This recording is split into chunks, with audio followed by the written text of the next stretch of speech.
les chicots, c'est un arbre dangereux ou une partie d'arbre dangereux qui peut poser un risque à la clientèle.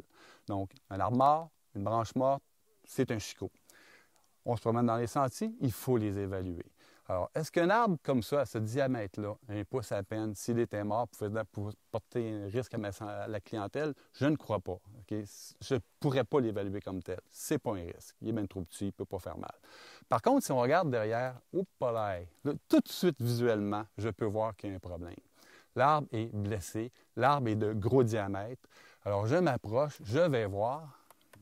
Souvent, avoir un couteau, c'est très utile parce qu'on peut aller voir jusqu'à quel point l'arbre est affecté. Vous voyez ici, c'est incroyable. Je peux pénétrer facilement dans l'arbre, même que le cœur bouge. Cet arbre-là est un arbre dangereux. Boum, alerte, qu'est-ce qui se passe? Qu'est-ce que je dois vérifier ensuite?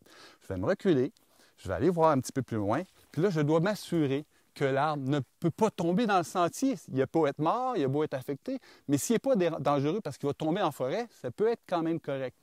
Mais je le regarde, non. Clairement, cet arbre-là, s'il casse, il va tomber dans mon sentier.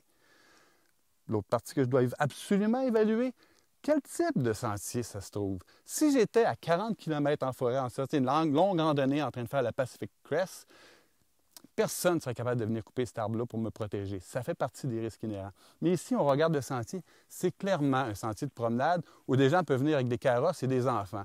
Inacceptable. Un arbre comme ça, il est marqué là-dedans. Et cette fiche-là, ça ne s'en va pas dans un tiroir. Oubliez ça. C'est direct sur le bureau du directeur. Danger imminent, il faut faire quelque chose.